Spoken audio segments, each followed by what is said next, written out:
This episode of GenreVision is brought to you by our premium subscribers at patreon.com/GenreVision. If you become a premium subscriber for just $5 a month, you can get access to all of the bonus material we make for the GenreVision network of shows. That includes GenreVision, Finflix, Third Time's the Charm, and additional material that we make exclusive for Patreon. Greetings, loyal listeners and new recruits. I'm Drew Deitch. I'm Travis Newton. And this is GenreVision. Every week, Travis and I review and recommend horror films, action movies, fantasy flicks, sci-fi cinema, and more. And we're continuing Childhood Nightmares Month with Disney's Return to Oz. Before we do that, we actually have calls to action to take care of. The best one being, we have some new reviews on the Apple Podcast Store. The first one comes from Green Mantles, who says, 5 stars, excellent, well-produced and thoughtful. Good chemistry between Travis and Drew, who never talk over each other or become abrasive. Their sense of humor shines through, but avoids becoming snarky. Interesting choice of films with intelligent arguments that I enjoy, whether I agree or not. Check it out. Thank you very much, Green Mantles. Yes, big ups. And we also got a review from Jimmy Powell, who says, 5 stars. The show brings together 2 friends to discuss both mainstream and more eclectic titles. Their approach is honest and infused with their love and knowledge of movies. The show is humorous without being snarky. I especially enjoy watching a movie knowing that one of their shows on it is waiting for me. Their other podcast, Finflix, is a must for aquatic horror fans. Oh, man, you guys, thank you, Jimmy Powell, and thank you for anybody leaving a review on the Apple Podcast Store. It's helping us out more than you can imagine. If you love what we're doing here, please leave a star rating and a review on the Apple Podcast Store. If you do, leave a written review. We will feature it here on the show. It helps us out so much. Yes, please keep them coming. We also, talking about Finflix, have some fun updates. We recently posted an episode on Deep Blue Sea 3, which recently hit VOD rental. Go listen to the episode. Also, go rent Deep Blue Sea 3. Really fun time and a really fun episode. And we also have our next regular Finflix episode coming out on the movie Bait. That will be coming out before the end of the month. So go check that out. Finflix is having a nice little uptick recently, and we have all of our loyal listeners to thank, as well as some helpful signal boosting from the people over at Bloody Disgusting. Thank you so much. We love doing Finflix. It's a huge passion project for us, and we're glad that people are discovering it and really vibing with it. In other podcasting news, Travis and I will be appearing in an upcoming episode of the podcast Chat Cemetery, hosted by Deanna Chapman. I've guested on there a couple of times. This was Travis's first guest spot, and he joined me and Deanna to talk about the film The Mangler 2. So go check out Chat Cemetery. And another one we want to throw out there is from loyal listener Ryan Covey. He has started his own podcast called Doomsday at the Movies. You can follow that on Twitter. It's at Doomsday ATM.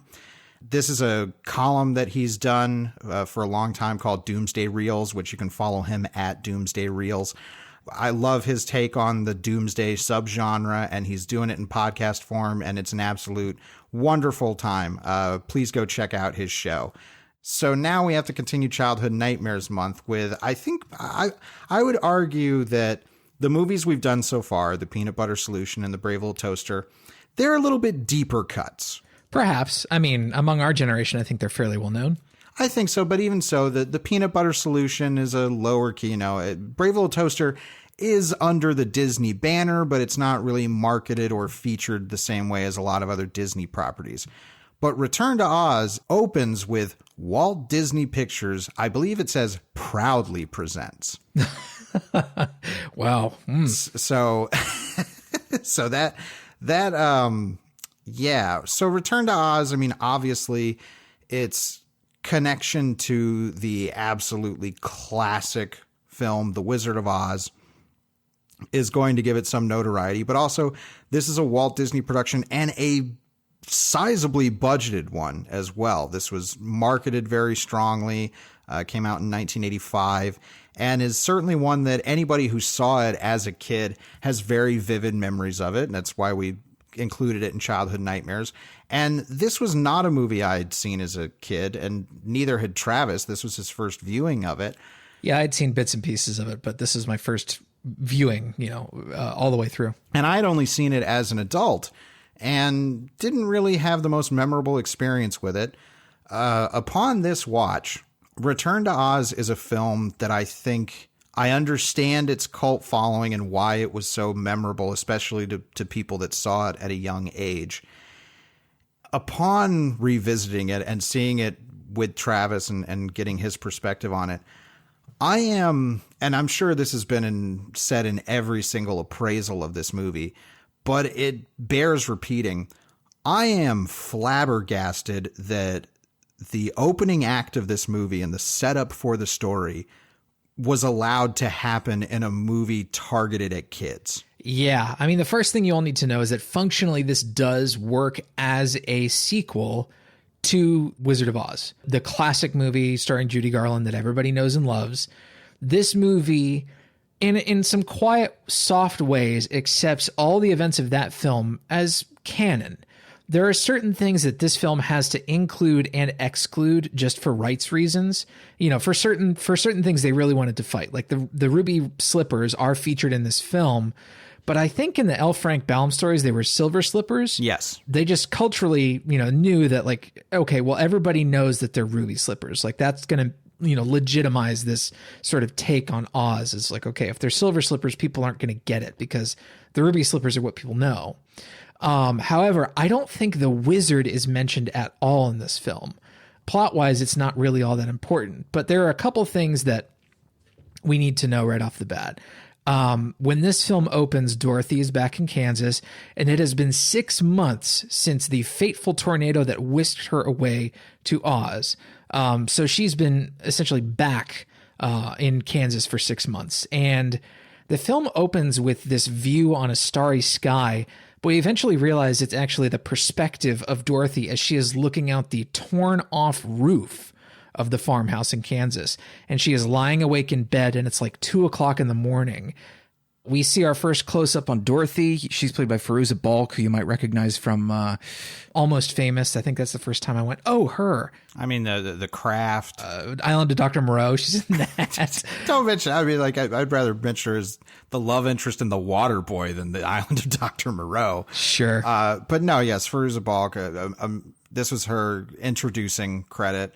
And I think you had said, and it's a really good point, that making Dorothy a true little girl in this version helps to separate it from the Judy Garland notable take on it. Even though this is, as you're saying, it is functionally a sequel, but at the end of the movie, they credit, inspired by 2 specific books written by L. Frank Baum, which is not the Wizard of Oz. It's some of the later books like Ozma of Oz, and I can't remember what the other one is, but deciding to make Dorothy a little girl is a good move. And Fairuza Balk is good in the movie. I mean, she's asked kind of to do one very specific little girl in a fairy tale thing, but she does it well. Yes, and she does it especially well because she has to carry the movie on her shoulders.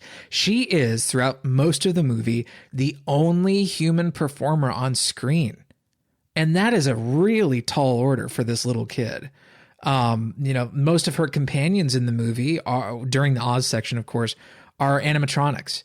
And of course, there were people in the suits to operate, the mechanical man and the pumpkin scarecrow thing and God, whoever else, the green deer head thing, there were people on set with her, obviously, but to be the only one in the frame and often to not have a performer to react against, there was no human eyes for her to look into when she's doing her dialogue scenes. It's difficult. It's difficult for a grown actor, and it's especially difficult for a young kid. So I give her a lot of credit in the role.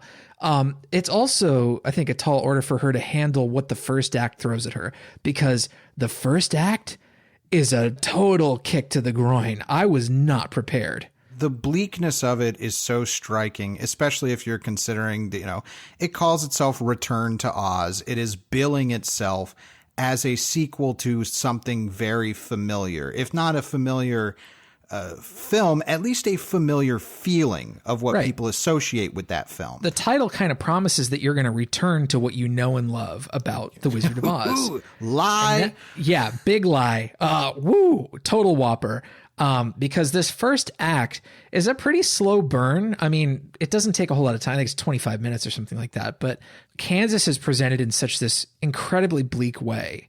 I mean, just desolate prairie landscapes with, I mean, almost nothing in the frame and shot on location. This isn't a soundstage bound film like the original Wizard of Oz. And that's not a negative criticism of the original Wizard of Oz. It's just a fact. Like, they shot this on sound stages. Well, it's thematically, because we're starting, like you're saying, it's been 6 months since the tornado. Their house has been torn asunder. Literally half of it is just missing and is slowly being rebuilt, but it's not going along well, and they're not making good money. You know, the farm has been destroyed. Uncle Henry apparently injured his leg during the tornado, but now he's either just too depressed to work, or he still believes his leg is injured because, like, for psychosomatic reasons. This is all getting laid on our lap in like the first 10 minutes of the movie.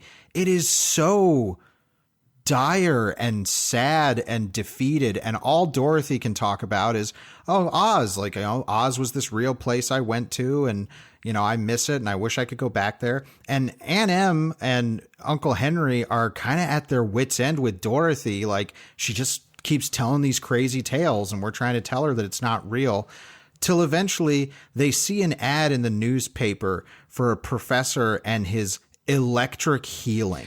Yeah. And this isn't just fucked up on paper. You know, no. It should be said that, like, this is directed by Walter Murch, who you should know is like a master sound designer and a master film editor. I mean, a true, like, master of American cinema. Wrote In the Blink of an Eye, which is one of the best books ever written on film editing. And from a technical standpoint, this is executing everything, you know, mood wise, emotionally, like it's pretty much pulling off everything it wants to pull off in this first act. Mm-hmm. It's incredibly measured, exceptionally moody, really bleak, dark, horrifying. But it's going for that. And again, like, not just in the script, which was credited to Walter Murch and then his buddy Gil Dennis.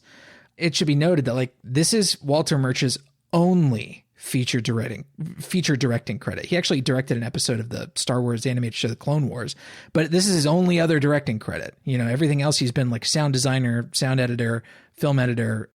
And to see him and his directing talents on the screen in this movie, it's like, damn, I kind of wish this guy directed more stuff, because he's clearly awesome at it. He's got the goods. I mean, if we were doing shelf picks for just the first act, I mentioned this to you, there's more than a cure for wellness in this first act. Cure for Wellness, The Witch. I mean, really legitimately scary. And it's not just that it's legitimately scary, or that the story that we're being told kind of engenders that kind of a comparison. It's in the competency and the polish of the filmmaking going on. And the rhythmic, sort of hypnotic building pace of the edit. Yes. I mean, just masterful control of tone. It does get to the point where you're just like, who approved this? Like, how bleak and crazy it is, because it gets to the point where, like, not only are they pulling out the kind of easy tearjerkers, like when, you know, Auntie M referred to this as Aunt M. They had to avoid certain things, but they call her Aunt M in this, played by Piper Laurie. You know, they take her into town by horse-drawn carriage, and Aunt M drops her off at this, you know, professor's, you know, sanatorium, basically, where she's going to be in there with the crazies. And one of the last things that Dorothy asks Aunt M before she leaves him is like, when you come back to get me, will you bring Toto? And my heart broke. Well, I mean, even before that, when they're leaving in the carriage, Toto is chasing Dorothy, like howling at her, like, don't go. Toto knows. Against this, like, desolate landscape, too. Like, they get Toto on one side of the frame, and then, like, the carriage disappearing into the distance on the other side of the frame. It's like all these shots are composed so masterfully. It's all composed to make you feel miserable right out the gate. And what's interesting is it's impossible not to talk about this movie in relation to the original, because of its, you know, the kind of connections it's trying to make. Clearly, calling your movie Return to Oz and having people come in, and the first 15, 20 minutes of your movie are this bleak, it had to be such a rug pull. And on one end of things, I applaud that. That is so daring, and I can't believe, Yeah, I can believe it because Disney as a studio was just throwing anything at the wall in the late 70s and 80s. Yeah, trying to save itself, trying to keep itself solvent, basically. Yes, and so this bold take of like, let's do, fantasy is getting dark in the 80s. And we've covered a number of straight up fantasy movies on this show. But even after, I think, Return of the Jedi and Star Wars, particularly Empire Strikes Back and Return of the Jedi, there was an idea of like, hey, we can do darker takes on fantasy stuff that will be intended primarily for younger audiences, but we can add a lot of darker edge to this. Doing that with something as culturally revered, or not so much revered as like culturally remembered as being bright and chipper and warm as Wizard of Oz is, doing it to that, I think, is kind of it's a fool's errand, because it was never going to be accepted on a wide scale. But in this opening act where Dorothy is sent to a sanatorium and she's made to lie on a cart, it's this chilling scene where like the nurse attendant is Dorothy can hear something coming up to her room, and it's, the camera is pushing into the door as the noise gets closer. It's like, this is a monster. A monster is coming through to this door. It's true. I mean, they play it like that. Exactly. And then the nurse opens the door and she just goes, "Would you like to go for a ride, Dorothy?" And like, I got a chill just thinking about it. The nurse is played by Jean Marsh, who shows up in a role later. It's a dual role, much like, the original film. But yes, they carry the costume. That. Yeah, the costume they give her as the nurse is this, exceptionally, tight black dress with these huge, tall, spiky shoulders on it. I mean, it is like gothy beyond gothy. She looks like she pilfered Jessica Chastain's wardrobe from Crimson Peak. Like, it's that gothy. Yeah, there's nothing. It's not like a Morticia Addams kind of like black dress. There's nothing sexy about it. This is pure nightmare, terror. And then they put poor Dorothy down and strap her down on this gurney and roll her through, and you can hear on the soundtrack screams from other patients in the facility. My jaw did not leave the floor during this section of the film. Like, I just could not believe how dark they continued to push it. And if it were totally bungling this, like if it were not having adequate control of its tone, I would have hated this. But the fact that the direction was executing all of it to almost like perfection, I mean, it was like, I was like, this is like Jacob's Ladder. Like, what the hell is going on? What's going to happen to Dorothy? That is what I will say about this first act, is that the idea of like, let's do the dark Wizard of Oz doesn't inspire confidence in me. And we're going to talk about that a little bit later when we get to the shelf. But this is doing it right, because it is, like you're saying, on a technical level, on a mood level, on everything, it's executing that vision very perfectly, very adeptly. And they push their darkness literally as far as they possibly could, with Dorothy getting strapped in and having electroshock paddles put on the sides of her head, and this machine charging up, which, by the way, was introduced by the professor, played by Nicole Williamson, as like, look, Dorothy, he kind of has a face. These are his that scene is so skin crawling, where he's trying to cutesify this electroshock therapy machine to a child. And so they're having the paddles right up to her head, and the close up is on his finger about to pull the trigger. And then lightning strikes the facility and the power goes out. And By the way, this is perfectly written to give the movie an out for like alternate readings where like, oh yeah, this is the moment where Dorothy definitely bit the dust. Mm-hmm. Yes, of course. I'm sure there have been more. It's like totally primed for alternate takes. We're like, this is her Jacob's Ladder. She's dying. Yes, there are at least 4 YouTube videos about this exact film theory. Mm-hmm. But no, what happens is that Dorothy and another young girl who has popped up earlier in a very fun reflection gag. Yeah, I mean, very well executed optical effects. Yes. Really cool stuff. Well, I mean, we're going to get to it in just a minute, but this ain't a cheap movie. No. This other little girl helps Dorothy escape. They run down into a raging river as a storm is blowing, and Dorothy is swept up in the river, and she eventually wakes up in Oz again. So this first act, like we said, it is shocking to this day how dark it is. but it's extremely, extremely effective. It is executing exactly what it wants to do. I would argue that it's probably the best section of the movie. I mean, as far as being able to pull off everything it wants to, absolutely agreed. Because there's a lot of really, really well executed stuff in the second act in Oz, but it's not as even or really not as successful at doing what it wants to emotionally speaking. On a technical level, it's astounding. By far. But as far as like delivering emotional beats in the second act of the film, the second act comes across as like exceedingly chilly. When you sort of remove the other human characters, it's a lot more difficult, and there are some structural issues too, which we'll get to. Yeah, I mean, that is one of the issues, is that Dorothy's companions that she meets in this, because when she returns to Oz, she's stuck in the deadly desert where if your feet touch the sand, you turn into sand and die. Her only companion at first is one of the chickens from her farm, Belina, who now can talk that she's in Oz. And this is all pulled off. I mean, we're going to talk about the effects, but the chicken is a combination of a real live chicken that they filmed and also a robot.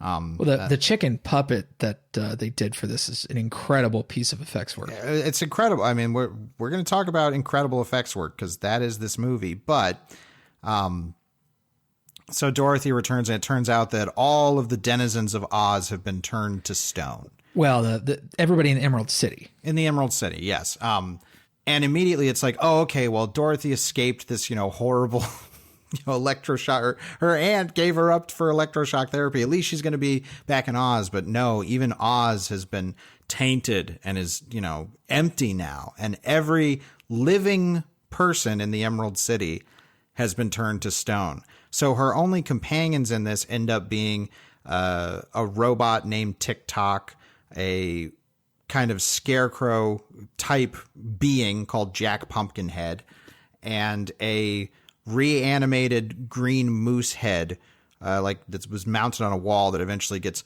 tied to a sofa and becomes a being from this magical powder of life called the Gump.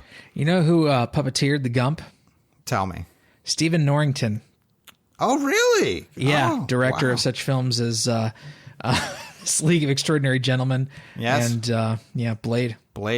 And I know Brian Henson I think he's Jack Pumpkinhead. Yeah, he's the voice of Jack Pumpkinhead. Yeah, and I think he also did some of the puppeteering. I would believe it. Well, and so here's the thing. All of these companions on a technical level, as a piece of effects work, are stunning. Like, legitimately incredibly impressive, both for the time and I think have withstood the test of time as movie effects. Yeah. For instance, TikTok, the sort of wind up man, the automaton man, which is kind of the Tin Woodsman stand-in for the film.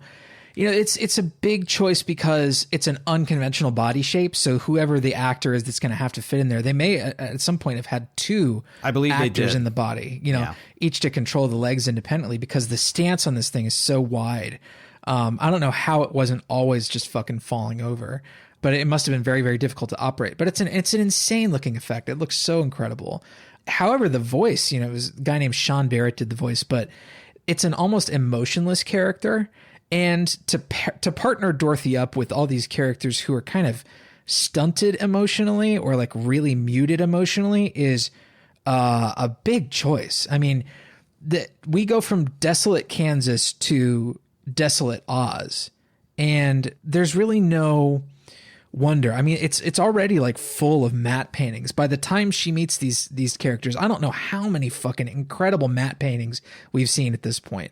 I mean, for every new angle on the Emerald City, there's just an awesome matte painting. Oh, every element of this film from a production standpoint, the production of the filmmaking, the sets, the costumes, the effects work, I think it is all so impressive and truly spellbinding. But you talk about there not being wonder. Mm-hmm. And it's clear that the movie's not going for that. It doesn't want you. You've already wondered at Oz. Now we're going to, show you the terror of Oz. And again, I think that's a really bold mission statement to do. But the nature of the story and the execution of it through the characters and the style that is kind of permeating every decision as far as a stylistic choice.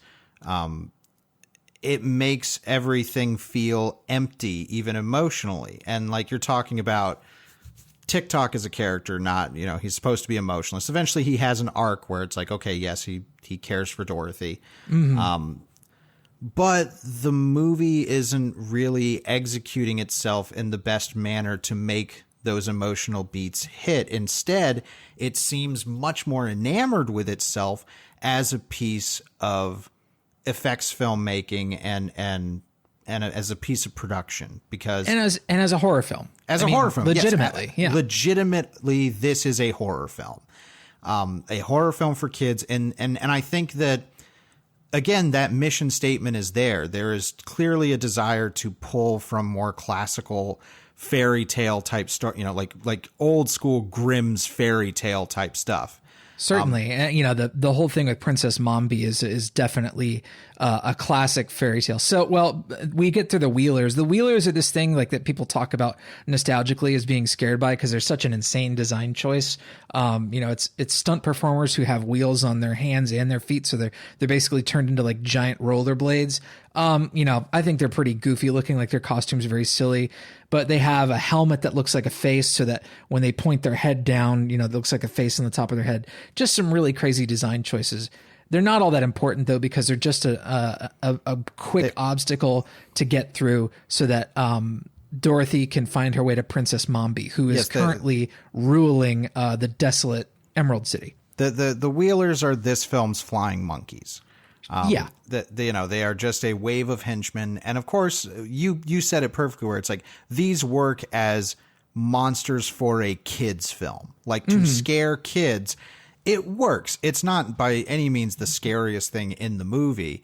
But I told you, it's like, yeah, they look like an Are You Afraid of the Dark villain, that's how they kind of function with some drag makeup on. Yes. So they're rolling around and always cackling and stuff like that. But eventually this does lead Dorothy to Princess Mombi. And this is probably my favorite fantasy section of the movie. This is the one that's like, okay, this is, the tale of Princess Mombi, if you were reading the fairy tale book, it's like, this is the section. She is this very strange, eclectic witch who, it turns out, earlier we saw a bunch of stone statues in the Emerald City and a bunch of women in a circle, and all their heads were missing. And it turns out that Princess Mombi steals their heads and switches them off and on, and has a collection of heads in these wonderful cases, this hallway of cases. And all of this, the set and the location stuff that they're doing for Princess Mombi's castle is just jaw-droppingly gorgeous. Princess Mombi's costume is insanely cool. Yes, those big metal spikes coming off her shoulders. You said it looked like a Yoshitaka Amano character design. Yes, Yoshitaka Amano, who most people know has worked on Final Fantasy, because Vampire you had Hunter said, D. Yeah, Vampire Hunter D. You had said it's very anime, and I was like, it immediately made me think of Amano. Like it's got these giant like porcupine quills that are shooting out of her back, that they did this wonderful Foley work. So whenever she walks, there's this clanking sound. So Walter cool. Murch is a sound designer. That he had a lot of input on the kind of sounds things would make. The specific sound of the Wheeler's wheels and the specific sound of the spines on her dress. And the film up until this point is still just immaculately designed in that kind of way. This whole section of the film where it's Dorothy trying to figure out how to get past Princess Mombi to get what she wants, is like something out of Pan's Labyrinth. It's classic fairy tale storytelling where a little girl is tasked with doing a certain thing, and she can't wake the monster. She has to sneak and tiptoe around Princess Mombi's palace to be able to find a ruby key. This is all just classic fairy tale stuff. And along the way, she meets Jack Pumpkinhead, who has this weird mom complex. And then she has to steal a canister of like life-giving powder so that she can sprinkle it on the Gump head and some other stuff so that they make a flying carriage and escape. It's a lot. And this section of the film slows down. Well, and this was the section of the film where I posed my issue to you, which was that what is the dramatic drive other than return Oz to its former glory. And it's like, what are the specific goals? And the movie caught me right in that moment, because as I was saying that to you, Dorothy had to say, we're going to find the Gnome King, who we'll talk about the Gnome King in a second. We're going to find the Gnome King because he's taken the Scarecrow, and we're going to get the Scarecrow back, who was the King of Oz when I left. And so, we'll be able to restore everything. And it's like, oh, okay. Sure. A fairy tale logic, but I mean, it's a literal fairy tale. So sure, that's fine. I don't have a problem with the logic. The problem is that the drama of the film is not really interested with how this is relating to Dorothy's emotional status throughout the story. Mm-hmm. It is much more related to the plot. This is, and we've talked about this on the show many times, this is a plot movie, not a character movie. Yeah, but I mean, even so, it's really light on plot. I mean, one of the big issues in this section of the movie is that we as the audience want to see Oz restored to its former glory, but the characters often aren't actively talking about that. So, while the movie sort of gets mired in these sort of different fairy tale episodic things, like the whole Princess Mombi thing, it kind of loses track of motivation a bit. And then as soon as they escape, you and I had an exchange about like, the movie sort of feels a little aimless at this point because it's getting caught up on other things. And then the characters actually had a conversation with one another like, oh, right, we're on our way to go see the Gnome King and to ask about, getting the Scarecrow back on the throne to the Emerald City. Okay. So at least the movie was a little bit aware that it was kind of drifting a bit, but it's overlong. Like that's one of my big criticisms of the movie is like at damn near 2 hours long. It's overlong, and like you were talking about, having Dorothy for the most part be the only human on screen for most of the movie, other than like Princess Mombi and some of the Wheelers, having her companions be puppets, for lack of a better term, it distances us from them emotionally somewhat. In comparison to the original Wizard of Oz, you had very identifiable actors, human beings as her companions. And from a story writing perspective, they had their own individual motivations. I want a brain, I want a heart, I want courage. And our motivations line up with helping Dorothy to get back home. Right. This one, it's like Jack Pumpkinhead follows along because he wants a mom, and he just wants Dorothy to call, like, can I just call you mom? And it's like, okay. The Gump is a nothing character. Mm-hmm. Yeah. Like an absolute nothing has just been brought to life and is just there to have like a funny line every once in a while, but it has he's barely even comic relief. I mean, humor is not something that this movie does very well. No. And TikTok is a character whose motivation is just like, nope, I was told to wait here for you, Dorothy, and now that you're here, I'll do whatever you want. I have no motivating, force of my own. Yeah, it's weird. It's the observation I had was that it almost makes these characters seem like extensions of Dorothy herself rather than other characters that have like motivations and autonomy in the story.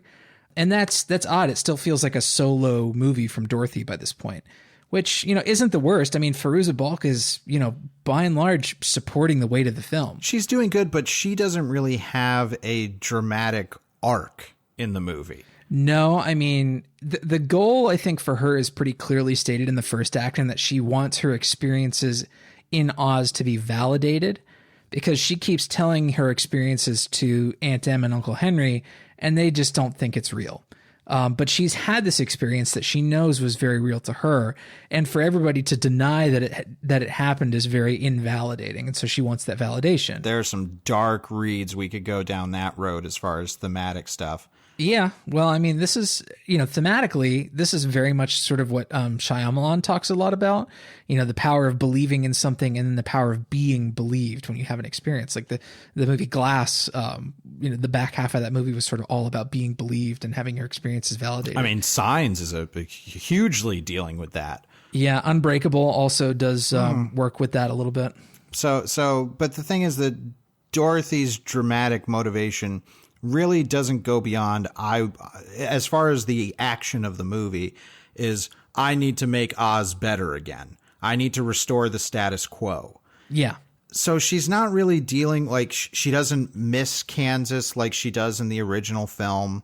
You know, she loves Oz in the original film, but her motivation is like, I want to get back. And, you know, you have these interjections in the film, like when she's captured by the witch and Aunt Em shows up in the witch's crystal ball and is saying like, Dorothy, where are you? And Dorothy's, you know, crying like, Aunt Em, I'm right here. It's like that's fucking, that moves me every time I see it.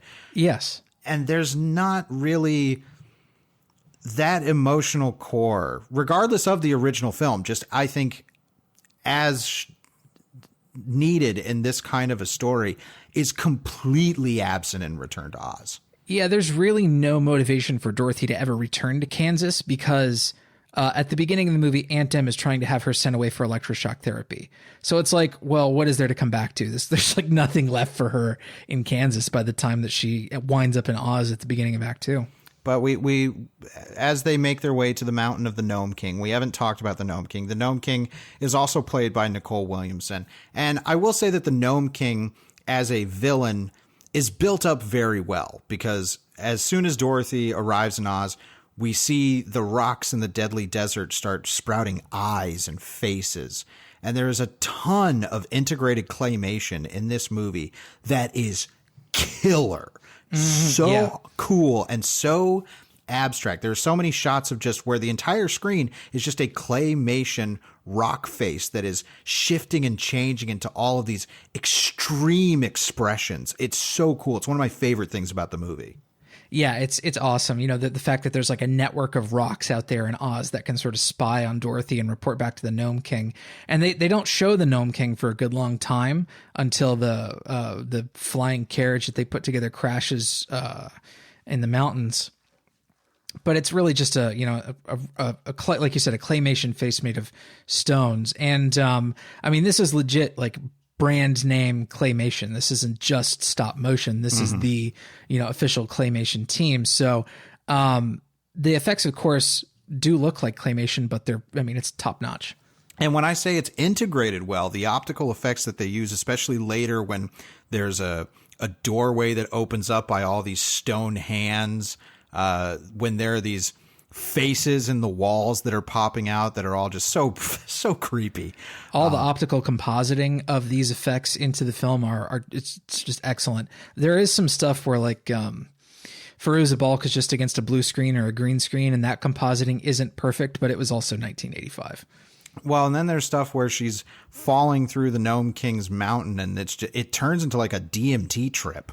Yeah, it's real crazy. It's cool. And that miniature sort of tunnel of crystals that they had to build for her to fall through, like that shit's awesome. But then we have an issue that I know is one of Travis's biggest criticisms of the movie. As she's falling, she bumps into the Scarecrow. Yeah. Oh, geez. The Scarecrow in this, well, actually all the sort of puppeteered characters are based on the aesthetic of the original illustrations from the L. Frank Baum novels. Mm-hmm. And so they have an entirely different look than the characters from the original film. Well, and again, they're not human. Like they're not expressed as human. They are, again, effects. So the Scarecrow doesn't have a human face. It has a human-ish face, but it's really like a big rubber monstrosity. The Scarecrow in this film is hideous. It's awful. I hate looking at it. He's terrifying. The physical performance, like when he shows up for real later, like his physical performance is so weird and unsettling. It's like, I don't like this character. Get it out of here. Coupled with his nightmare face, it's just a terrifying. That choice was so wrong. So Dorothy falls through and is presented with the Gnome King, who at first is just this stone face, and he gives them another very fairy tale type trial where the characters can walk into a room and the Scarecrow's been turned into a possession, and they can touch 3 of the possessions and guess if that's the Scarecrow by touching it and saying Oz. And after 3 guesses, if they haven't guessed right, they too will turn into an ornament. And each time one of them does, the Gnome King becomes more and more human. And so we see more and more defined features in his face. He starts to look more like Nicole Williamson until it actually is Nicole Williamson in an awesome, awesome bit of costume and makeup. Yeah, it's really, really fun. And then, it should be mentioned also that Mombi shows up again. And Mombi is, by the way, her like official head, once she finishes swapping out heads, is Jean Marsh. It's the same actress who played the sort of gothy nurse in Act 1. Yes. So that's no surprise. The villains, just like the original film, in which the villain of the real world was represented as the villain in the fantasy world, they do the same thing here. So that's another kind of aesthetic carryover from the original film, and it's one that I like. I'm glad that they did that, because Nicole Williams and Jean Marsh are great, but also it's like I think that fits in with the feeling that people have about Oz as a property. Like, oh, it is this weird kind of melding of realities and dreams from a child's perspective. So eventually they do this task, and Dorothy is able to get in there while TikTok is still in there, and he's trying to help her out to clue her in on what's going on. Dorothy eventually does figure out what's going on and starts resurrecting people, and the Gnome King gets mad and goes devil crazy and turns into Malbolgia from the movie Spawn. I was going to say he turns into the beast from, what's the fucking name of that movie? Krull. Oh, it's the Beast. Yes, the Beast from Krull. Yes, he turns into this giant, big, rocky claymation demon thing. He starts eating people. It should be said that all throughout, as soon as Dorothy arrives in Oz, one of the claymation rock faces that look like a Stephen Gamble illustration warns the Gnome King that Dorothy has a chicken with her. A chicken? Yes, and we keep hearing all this like, oh, there's a chicken. Like, okay, something bad with a chicken for the Gnome King. Something about this chicken. It turns out that apparently eggs are poisonous to gnomes, which of course Bellina lays an egg at just about as she's about to be eaten, because she's hiding inside of Jack Pumpkinhead's skull, and this kills the Gnome King. And then a plot line comes through, which I understand why they did this, but it's something that I feel could have been cut from the movie entirely. And that is the integration of the character of Ozma. Yeah, she keeps popping up in odd, places in the story. We first get a couple glimpses of her in the first act, as the reflection gag. Yeah, she's the girl that helps Dorothy escape in the first act. She's the one that keeps popping up, and they're like, "Well, who is this?" Like, and then we start seeing this weird ghostly spirit show up around Mombi, and Dorothy even sees it. Yeah, well, and it should be said that like Mombi's castle is full of mirrors, so more reflection gags, more mirrors. Mm-hmm. And then they'll take any excuse to have Ozma show up as like a little floaty thing. I thought for sure it would have been one of the good witches. Yeah, but I wonder again if those are things they have to avoid for rights reasons. Probably to kind of avoid as many direct connections to the original film as possible. So they couldn't use Glenda or anything. So it is eventually revealed that Ozma was the queen, the princess of Oz, even before they do mention the wizard. She says, like, my father was the king before the wizard came. Aha. Okay. And it turns out that everybody had forgotten her. And that was kind of the Gnome King's mission, was like, I'll take over all of Emerald City and all of Oz. Once I turn human, my power will be even greater, and nobody will remember Ozma, and her memory will be gone. And that will give me dominion over the land or whatever. But Dorothy, having defeated the Gnome King, is able to resurrect Ozma by pulling her out of the side of a mirror. I guess that's where she's trapped. And then Ozma is going to rule Oz and say, hey, Dorothy, if you ever want to come back, come check, and we'll check in on you. And, we love you. Go back to Kansas. which is now piss off. Well, which again, like you're saying, it's like, to compare it to the original movie, in the original one, there's this Dorothy goes down the line of the characters we've spent the whole movie with, and they're all crying and telling her how much they're going to miss her, and how much she meant to them. But she's got to go home. It's like, no, yeah, it sucks. We all love Oz and we love these characters, but there's no place like home. But it's really fucking sad. I mean, god damn. The fact that they're like cursing her to send her back to Kansas is like cruel. To electroshock Kansas. Because like at the very least in the original film, there's a moment before the tornado where Dorothy realizes, like, because she runs away from home. And she realizes, like, no, this was wrong. My Aunt Emma, is always taking care of me, and I need to go back. And then the tornado hits. Yeah. So when she wakes up, she is happy to be home.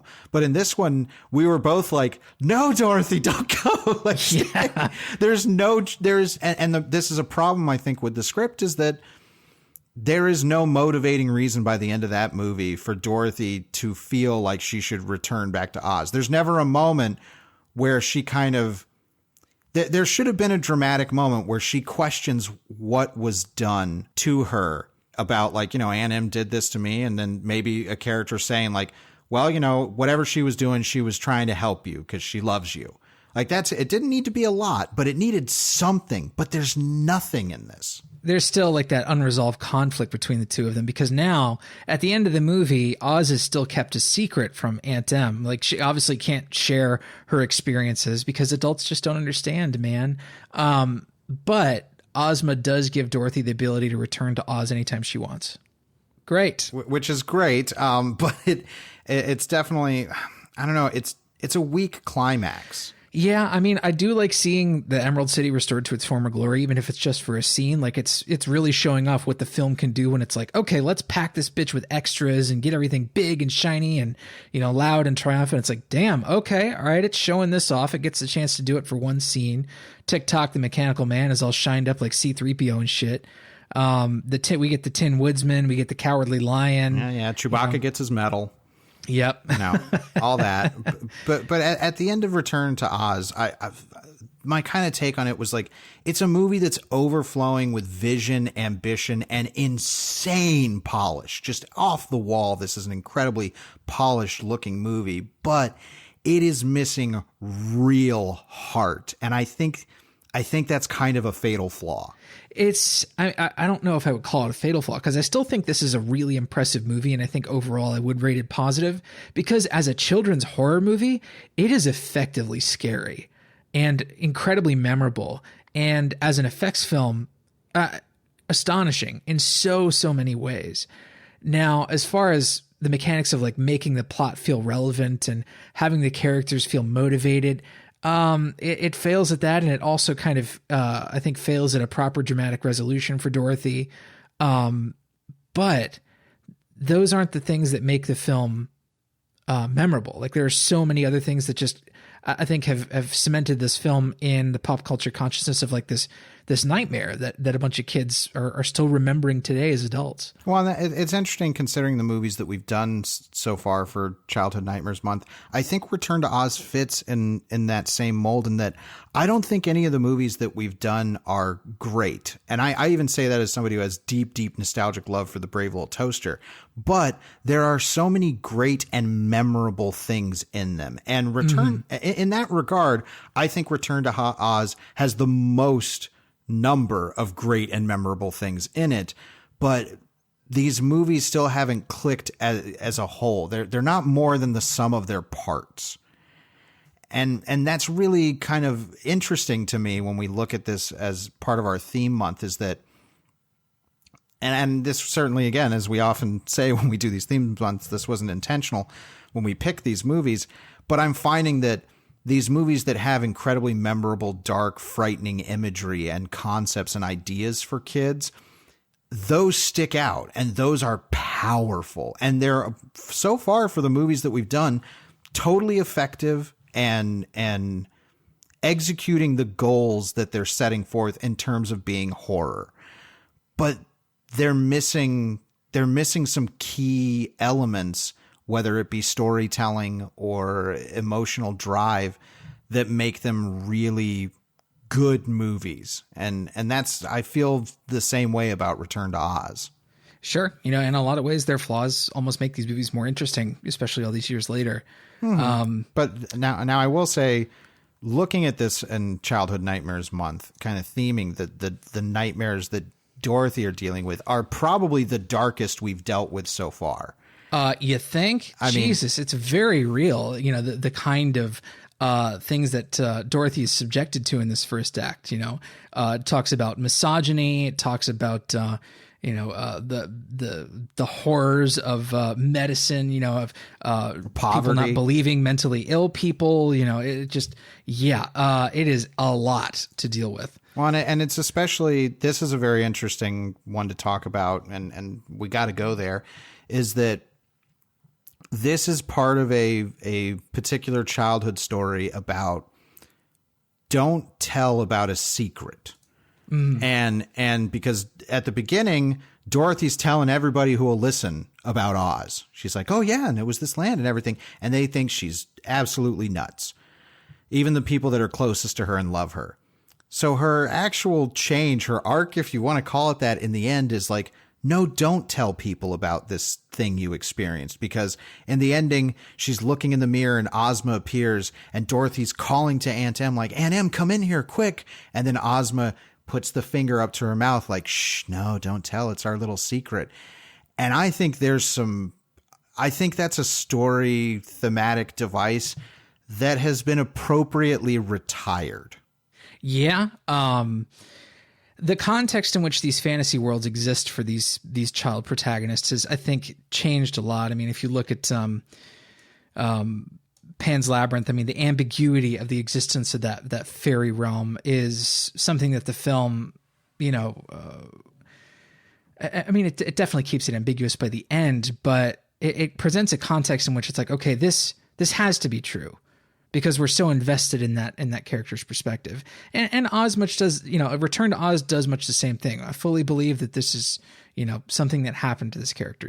This is something that it wants us to sympathize and empathize with her. But this is her real experience. As far as comparisons to Pan's Labyrinth, in a way, Pan's Labyrinth's ending is both darker and more triumphant and more endearing. Whereas the end of Return to Oz is like, I don't know, man, I feel weird about this.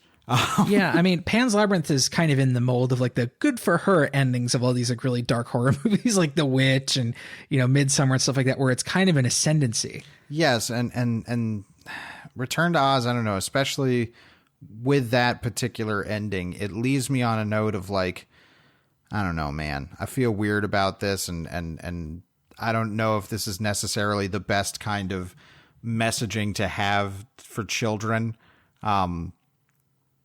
But again, I want to highlight the things that we've highlighted, which is I would love to watch this movie with an isolated score. Yeah, it's a damn good score. It is a damn good score. But in that, it's like the actual acting and story it's barely even secondary, in my opinion. It's really that kind of push down the totem pole. And that's unfortunate, but it means that if you watch this as just a piece of filmmaking, as a piece of production, especially that like Disney put money into this, like there is not a cheap shot in the movie. No, not at all. I mean, especially when there's a matte painting in there, it's like, whoo, oh my gosh, look at that money on screen. And, lots of location shooting instead of being bound to soundstage work. Overall, I think I'm really grateful for the way that this movie exists in its current form, because this is from Walter Murch, who I said is an absolute master. And when a studio takes a look at a movie that they think, oh, this is going to test really poorly, or they believe that people will be bored and confused by, those are the two big enemies in a film. You don't want the audience to get bored and you don't want them to be confused. Otherwise, test scores tend to plummet. So when they re-edit a movie, what they're trying to eliminate are boredom and confusion. So they clarify things. So that there's lots of things like additional ADR scripted to clarify details. VO is written often to clarify stuff. Like look at Dark City. They start that movie in the theatrical cut by explaining the twist. Mm-hmm. What the fuck? No, yeah. And then what they do is they take all the air out of the edit, which ruins the mood. And I think if this movie were more briskly edited, it wouldn't be nearly as memorable for me, because what I remember about it is like just how strange the mood and the atmosphere is, and often how effective it is. I agree with that. Overall, I mean, I have to recommend Return to Oz because, like you say, it is a movie with a vision and it executes that vision. Like that is incredibly rare, especially when dealing with large budget genre films under the auspices of a studio like Disney. Yeah, I think it could do a better job executing its vision, but I would consider its vision executed in the current form. I mean, I think it could do a better job in executing its vision in regards to character and emotion and heart.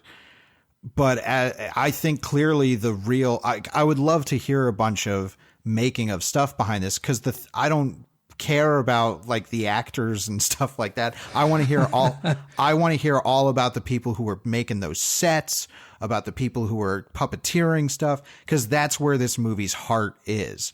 Yeah, give me a 3 or 4 disc DVD set on this movie.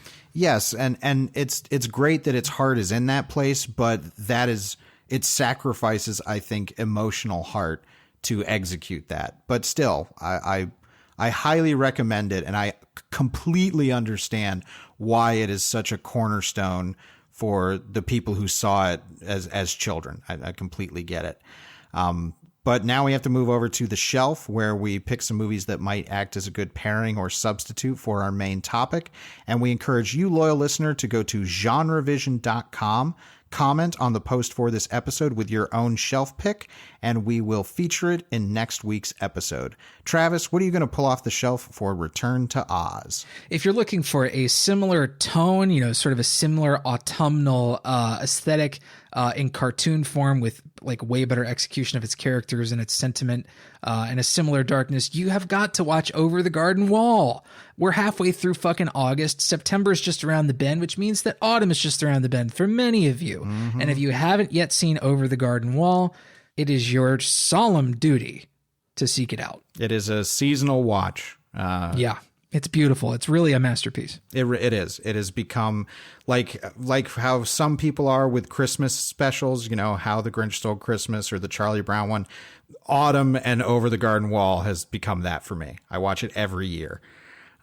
So completely support that. And I doubly support it in comparison to my shelf pick, because I am doing an anti-shelf pick, which we sometimes do on here. I don't want people to watch this movie, but I think it's kind of a movie that needs to be talked about in relation to Return to Oz, because it's made by Disney and it's taking the exact same approach that Return to Oz did, which is that it is a sequel, but it is a dark take on the material. And where Return to Oz was a unquestionable flop, this movie was an enormous hit that kicked off an entire era of Disney films that we are still living in. This is Tim Burton's Alice in Wonderland. One of the most garish, awful looking movies I've sat and seen in a theater as far as mainstream films go. Yeah, it's pretty gross looking.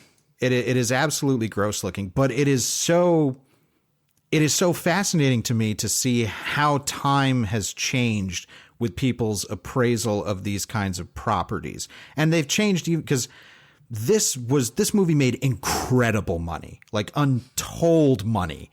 That I don't even think $1 billion at the global box office, right? Yes. I don't even think the studio expected it to be that big. And it kicked off the era of Disney remaking their classic movies. And now they're leaning more towards doing their classic movies in ways that feel much more directly familiar to the experience you relate to those classic movies. And Alice in Wonderland, like I would rather have more Return to Oz's and Alice in Wonderlands in concept. Doing something like Maleficent, I'm like, well, I'd rather you do that than make The Lion King again. But Alice in Wonderland, I feel like it's, for as successful as it has completely fallen off the radar of discussion, or I don't see anybody like, this is my favorite movie. Every movie is somebody's favorite movie, but there isn't that kind of groundswell. Whereas comparatively, I say Return to Oz is executing that kind of story concept, doing a sequel to the property, but it kind of acts as a soft remake of sorts, but doing it in a much more darker fashion and making it about the execution of the effects of the fantasy world. Return to Oz is nailing all of that. Mm-hmm. Whereas Alice in Wonderland is just it's a whirling CGI tie-dye hellscape. Yeah. Yes. So it's interesting to see that where Return to Oz was roundly rejected by audiences, because primarily it was so dark and everything. To see that come around and then people be so enamored by that same take with something like Alice in Wonderland, it's interesting to me. I'd love to read a much more educated comparison of those phenomena and where kind of pop culture was at the time. But yeah, don't watch Alice in Wonderland. Watch Over the Garden Wall. But now we have our listener shelf picks from last week's episode on the Brave Little Toaster. And I just want to say one thing to highlight how much I love our commenters. A lot of you will use bold type or italics in your discuss comments to highlight what your shelf pick is. That makes my job so much easier. Like having to put these together. I never asked for you all to do that. The fact that you just did that, it makes me so happy and only reinforces my belief that we have the best comment section on the internet. So thank you so much. So we have Eric Fuchs' shelf pick was Spike Jonze's Where the Wild Things Are. JT went with The Bear. I believe that's from 1988 or 89. Eric Johnson went with Sausage Party. Jetpack Jesus had The Neverending Story.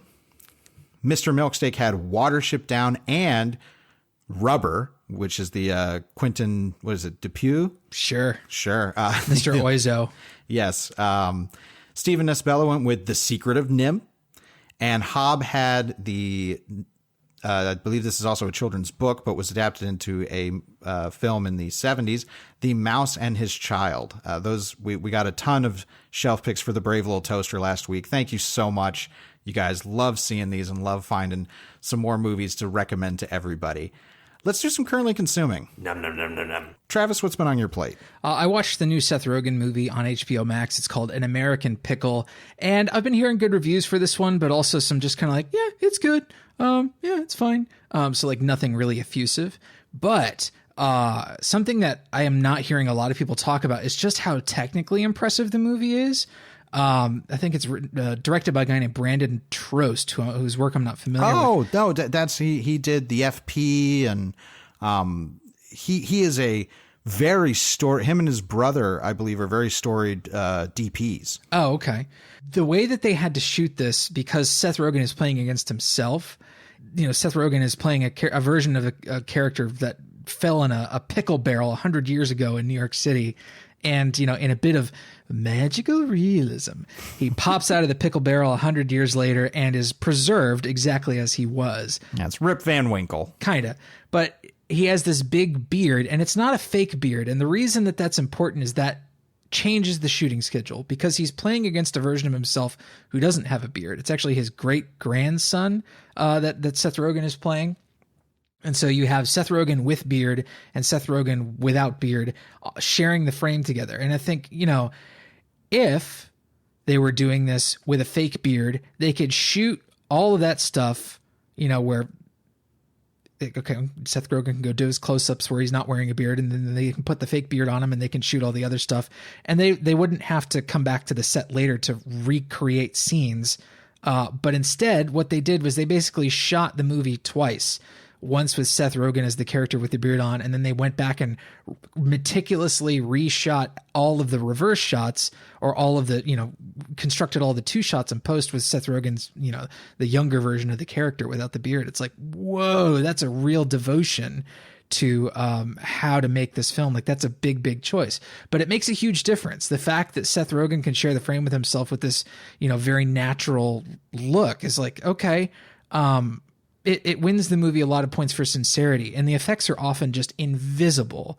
I knew just watching it that they had to do a lot of stuff with a body double for Seth Rogen, but I wasn't quite sure how they did it.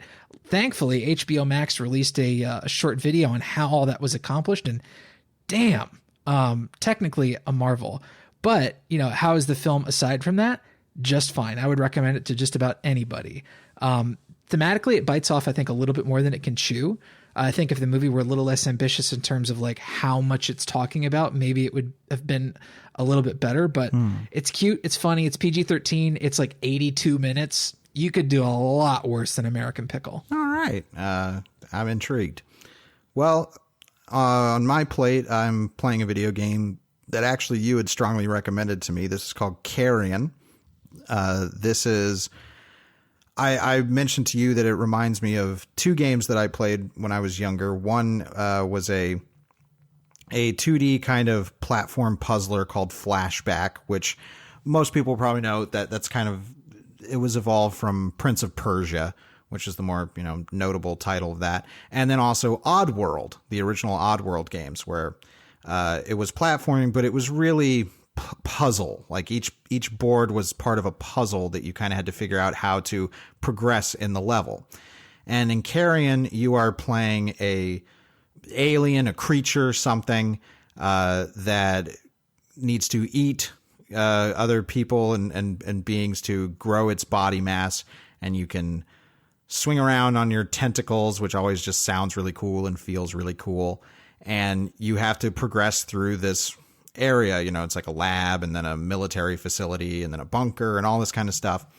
And you gain different abilities as you progress through, which allow you to interact with the environment and the enemies in different ways to progress through each board.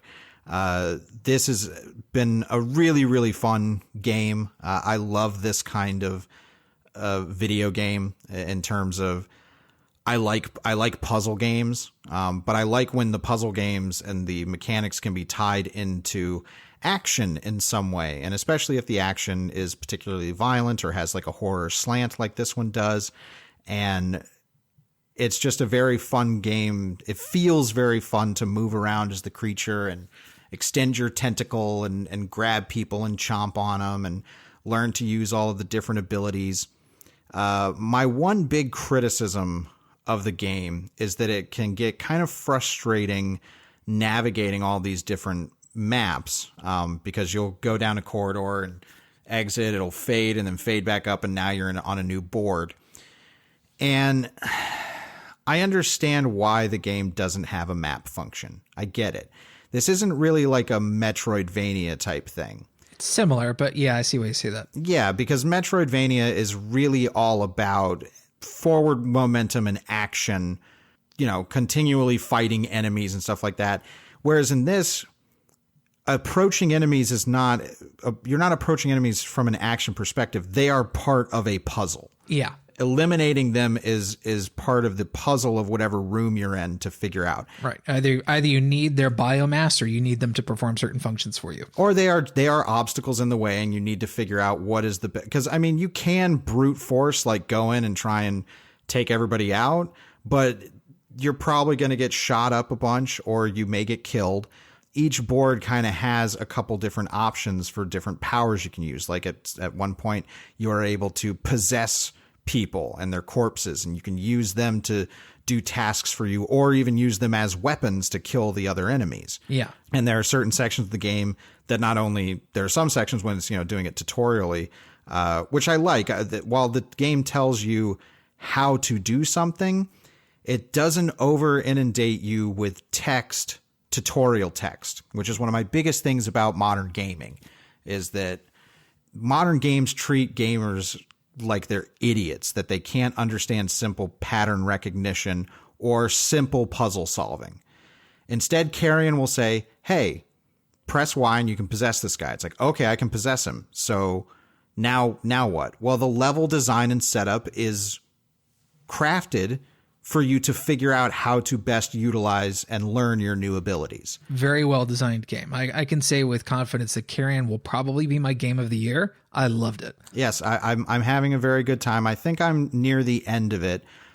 It's definitely a game that I could see finishing in one sitting if I took a day to play it. And I know that's something like, nowadays people view video games as like, well, if I'm going to invest this much money into something, I want that to equate to more time with it. I don't feel that way. It's like, nah, if the experience is good, I don't care how short or long it is. So I'm having a great time with it. Loving Carrion. I don't know if I'll play any other video games this year, so it'll probably end up being my game of the year just by default. But I'm really enjoying it. And now we do want to close things out with our Comment of the Week. And we actually want to highlight two comments. The first one from loyal listener Eric Fuchs, who left an incredibly heartfelt comment on the episode for the Brave Little Toaster. I recommend everybody go and read it. Eric's perspective on the film and his personal history and everything with it was very, very moving. And I just wanted to thank him for sharing that with us. We want GenreVision to be a place where y'all can feel as open as you want to be when we're discussing these movies. And I'm glad Eric felt comfortable enough to put his feelings about the movie out there on our site. So thank you so much, Eric. But on a lighter note, I do want to end the episode with T-Bones McRoanoke, who did have a shelf pick. And he says, "My shelf pick is Frayed Edges, a Buddy Road movie sequel starring Blanky from The Brave Little Toaster and Travis Newton. The movie has yet to be filmed. A lot of will he or won't he as it relates to Travis letting Blanky cuddle him at night. Spoilers, Travis does not." To which Travis replied, "You darn right I don't." The fucking creepy blanket. Ew. I love it. Now if we're going to be inundated with like fictional shelf picks, I'm glad this was the one to kick it off. Thank you, T-Bones. Like that laugh really made my week. So I'm glad you all are enjoying Childhood Nightmares Month. We had a great, I wish I could literally sit here and read every comment on the Brave Little Toaster episode. We had such a great reaction to it. Thank you guys so much. And I'm looking forward to reading the comments for this week's episode on Return to Oz. And next week, we're going to change things up a little bit. We're not talking about a movie. We're talking about a TV show, and a TV show that was pretty formative for Travis and I, both as horror fans and for our own childhood nightmares. Next week, we'll be talking about Are You Afraid of the Dark? Both the original film, both the original show, and the 2019 miniseries. So, come on back for that next week. As always, we want to thank you so much for listening. I'm Drew Deitch. I'm Travis Newton. And we'll see you next week. Right here on GenreVision.